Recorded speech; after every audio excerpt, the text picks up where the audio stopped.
Hello guys, and welcome to another Daily Fix with me, Sean Paul Johnston, here in Small Fry Unify. Now, last week, if you guys recall, the last Daily Fix I did, we were talking about the Oculus Go and Santa Cruz. These were both announced at the Oculus Connect 4 with Facebook, and we were talking about the tech that's going to be coming out next year. The price point's £200 or $200 for the Oculus Go, and then the Santa Cruz looks like it's going to be a little bit step up, but it's not going to be quite on par with their cabled versions or their wired versions of the Oculus Rift. Now, we didn't get any news about an Oculus Rift 2, which I'm sure we'll see at some point. Based on what I've been looking into now, I've done a bit of research because I wanted to find out a little bit more. I found it a little bit confusing that there was not really much information on the actual optics themselves, the resolution, what kind of lenses exactly they were using. So I decided to go off and I thought, you know what, I'm going to try and get some information on what's going around just now, tech-wise, what's being worked on that could potentially see its way into these new Oculus headsets. Now, I'm not saying these are going to be in these headsets, these are just technologies or stuff that's being worked on that could end up in the Oculus headsets, and it kind of makes sense when you listen to what I'm talking about. It's stuff that is cutting edge tech for optics, lenses, and just the way they're doing it that will allow the prices to come down but improve the quality without going up to something like 4K or 8K. It basically allows you to make better quality displays that will get rid of things like the fringing you see or chromatic aberration, where stuff like the Rift has suffered from that a lot bit, where you get halos around objects where there's high contrast and stuff. So I wanted to get a little bit more information on that. So there's a couple of things that I found that are quite interesting that I'm going to tell you guys about, and you can have a wee look at this yourselves. I'll put links in the description after we go live, also you can go and check these out yourselves. I definitely recommend checking them out because I'm going to brush over them pretty quickly and tell you this stuff, and hopefully it makes sense, but you'll probably want to read this stuff yourself or watch the videos on them, because Canon and Nikon, they've basically got videos on these tech and what they're doing with the lenses and what they're working on. That some of it's already out there, but some of it's kind of getting worked on, and it looks like it's going to be making its way to VR. So we found out, let's just go with Oculus Go for instance, we found out that it runs on Android, it's powered like a current gen Samsung phone, mobile phone, so something like a Gen 8, it'll be kind of that kind of quality, and it's got integrated speakers. I think this is the Oculus Go one, it's got integrated speakers. Now, again, I was looking into this, how they're going to do the audio, and it led me on to looking at things like the HoloLens from Microsoft. They've got their integrated little headset, little thing, their little ear noise things that basically project the sound and you pick it up in your ear a little bit more naturally. So let's jump into it. Let's start off with the first thing I want to talk about now, talking about those integrated speakers. Now, it sounds like they're going to be piping it through the strap itself, so it's built into the headset. Now, from what I can gather is, and this is stuff that I was watching on test days, hands-on of it, and from what I found myself, it looks like the audio is going to be coming out from the actual headset itself through the straps, and it'll direct it into the ears, so your ears naturally pick it up. And obviously the curvature in your ear, the way your ear's shaped, that will direct the sound, so you'll pick up, it'll feel much more natural. Now, there is a thing that Microsoft has worked on and other companies have been working on, but it's called head-related transfer function. Now, this is spatial sound done for like headsets and with VR in particular. Now, it does say here, before a sound wave enters a person's canals, interacts with the outer edges, the head, and even the neck itself, so it bounces off this. And the shape and the size and the position of the human anatomy, it adds a unique imprint to each sound. Now, the effect, like I said, is called head-related transfer function, HRTF is an acronym, and yeah, everyone sounds differently, but what it does is it allows that natural sound. Now, if you look at the HoloLens, the way they've got it done, they've got in the headset, they've got little speaker systems with a little like vent to allow the audio to come through. If you've tried the HoloLens, I tried this last year at an event with Microsoft. We got to try the HoloLens for educational purposes, and I tried it, and the audio is pretty impressive. The visual side of it, I wasn't impressed because it's like a little square. Total lie, by the way, they're marketing that one with the HoloLens, but let's not go into that, we'll talk about it another time. The audio was something that did stand out though. When you put the headset on, there's no earphones going over your ears or covering your ears. There's just these two little, I suppose you call them speaker systems, and they basically project the sound. And it did feel like there was people standing next to you, so you'd be looking at something and the woman would be talking to you in the program. I was checking out an anatomy program and she was telling me about the actual features of the anatomy of the body. So it was like someone was standing next to me talking to me. And I also had someone from my work at the time standing next to me who was talking to me. So it was like I had multiple people around me and it felt really natural. Now obviously, if you're close enough, you can hear that yourself. Someone else could hear that, but because it is directional, it is picked up by you a little bit better. With the Oculus Go and the Santa Cruz, as far as I'm aware, you can still plug in headphones, so it is just you listening to it, so it'll be a little bit more personal. But the fact that they're going to be doing this, it sounds like they're using something similar to head-related transfer function, and they're going to have that built in, and instead of it being coming down the way on the HoloLens, it'll come from the front, like the front part of the headset, like where it joins your eyes there, and I'll project it this way. So it's actually a bit more natural as well, because it's going to be coming this way instead of going down the way. It'll come towards you where you're looking. So it actually makes a lot of sense with the audio side of it. Pretty cool stuff. Now, I want to go into the optics now. Now there's two things that I found with optics. One of them I think is more likely than the other one, just because I seem to find more information on it. It seems like it's getting a little bit more attention. It was hybrid optics. Now we do know that it is a hybrid lens that they're using. So it's a Fresnel lens, which is, if you know what Fresnel's lenses are, again I'd go and look at all this because there's so much detail in it. But Fresnel lenses have been around from the very start, and it's basically you put ridges on the lens, and it allows the light to be focused into a point more accurately than a normal lens. So it helps improve visuals for stuff like that, for smaller lenses. Now you can get better lenses with normal style lenses, so that's where I thought the hybrid part came from. I thought it was going to be a Fresnel lens with a normal lens over it, and it kind of is in some way. But what Nikon's done is they've got a thing called Nikon's PF, or Phase Fresnel lens. Now it says it provides superior chromatic aberration, like I said. It reduces that glare or the color refraction you get when you're basically looking at objects within the field in VR. So it reduces that, and it says it's combined with a normal glass lens. Now I kind of moved away from that one because the one that I ended up looking into more was Canon's multi-layer optical element. So it's called DO element. So Canon's multi-layer DO element. Now this combines a diffractive optical element, like a Fresnel lens as far as I'm aware, and a refractive optical element with the same optical system. Now it does say chromatic aberration can be corrected even more effectively than with fluorite elements. So this is something, the fluorite is something that's it's a compound. You think it's something like crystal or quartz or something. It's like that, but they basically refined the actual material itself where they can get it so pure that they can use it for lenses. And what it does is it actually eliminates problems with blue light. So it helps improve the visual side of what you're looking at.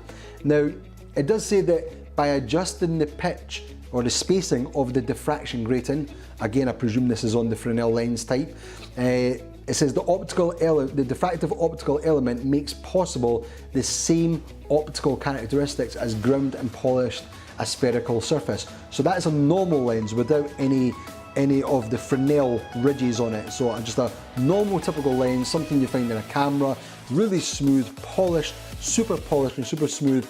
It does that, it basically works as good as that, but you get the focusing abilities of the Fresnel lens to give you a sharper image. Now, it does say that it effectively corrects the spherical and other aberrations, so it helps reduce some of those problems you get from normal lenses. However, there is another stage to these lenses that Canon's been working on where they've actually improved upon that. What they found is, with the ridges, with the hybrid lens, when they put them together, there was a gap between the ridges, and that gap allowed errors to come into the visuals themselves. So that's where you got stuff like glare and everything. So what they've now done is they've created a new lens and it combines them together, but it actually fills in the gap and prevents and allows it to be corrected even further, reducing more of that chromatic aberration or the color fringing. Now this is called blue spectrum refractive lens technology, and it helps prevent color fringing, like I said, when using concave and convex lenses together. So this is, like I said, this stuff is mind-boggling when you like go and listen to it, but it's stuff that seems to be coming into these lenses. Now, again, I'll just give you a little bit more of what chromatic aberration is, because that's what's getting credited a lot of the time. It's also known as colour fringing or purple fringing, and it's a common optical problem that occurs when a lens is either unable to bring all wavelengths of colour to the same focal plane, and or when wavelengths of colour are focused at different positions in the focal plane. So that's where, when you're in VR, if you're on a Rift or a Vive or something, sometimes when you look at an object, you'll see what looks like almost like a rainbow at the edge of elements or objects within the, like, what you're looking at, the image. So it looks like there's a colour, sort of different coloured line around the edges of things. That's because it's not super focused, and this is what this corrects, so it allows that to be corrected. When you correct the chromatic aberration, you get that to a much more finer focal point and a much sharper image. So it looks cleaner, looks sharper, and you don't get that colour fringing essentially. Now, I'm just reading here what I was talking about. The other thing I wanted to talk about was, yeah, it's like they did actually mention, by the way, that someone seems to have got more details on this. I don't know how they got the details, but apparently the lens on the Oculus Go is going to be 2560 by 1440. So obviously that's split into two with the width. So it'll be 1200 and, let me just get this right,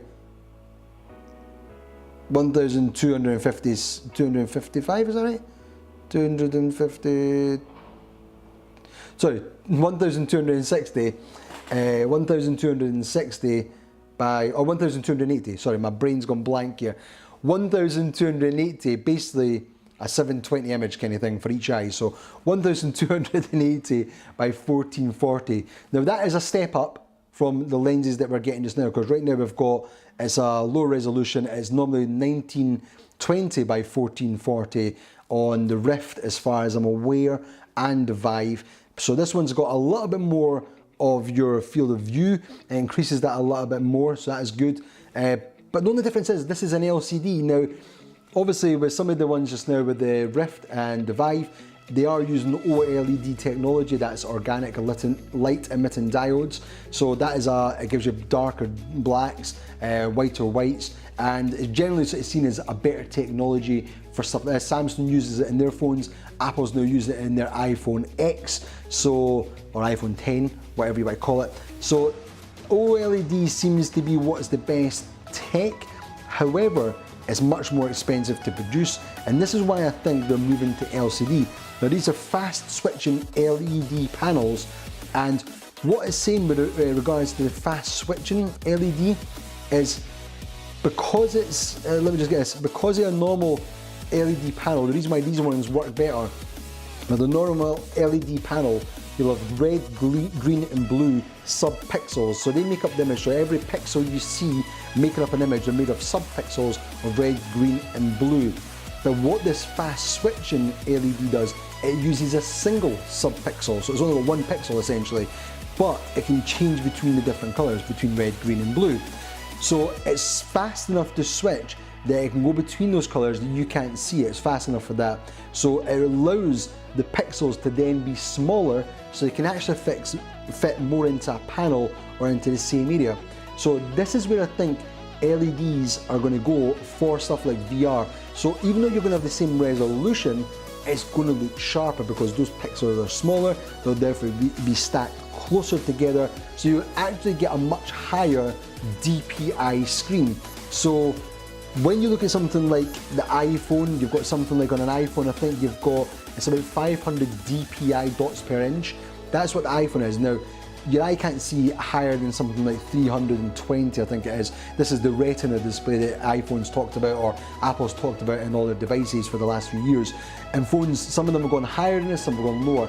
But what that does, it means like, based on where you're holding your phone, there's enough dots per inch in that it's hard to distinguish the different pixels, but you can do it if you look close enough. And obviously when you're using things like a Samsung Gear, and you've got that phone in a headset, you can see those pixels because it's too close to your head.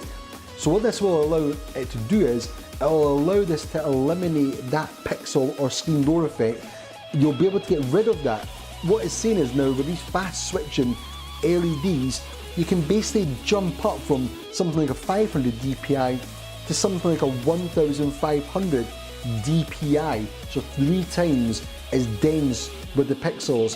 And obviously, if you're reducing chromatic aberration from using different types of lenses, you're going to benefit from all that. So you're going to get a sharper image, you're going to get one that's better for viewing up close, it's going to be cheaper to produce once it comes out. Obviously, they're still working on it. So, you know, this is stuff that's tech that's currently being worked on, it's currently been proven, and it's probably coming out very, very soon. So I think we're going to see this. If you think that the next Oculus Go or the Oculus Santa Cruz, these are not until next year. We don't even know about a Rift 2, like I said, but the next generation of headsets, not the ones that are coming out in the next few months, like the Windows mixed reality ones, but the next generation, the Oculus Go and these ones, the ones that seem so cheap, it's like, how can it be better? How can it have a higher resolution?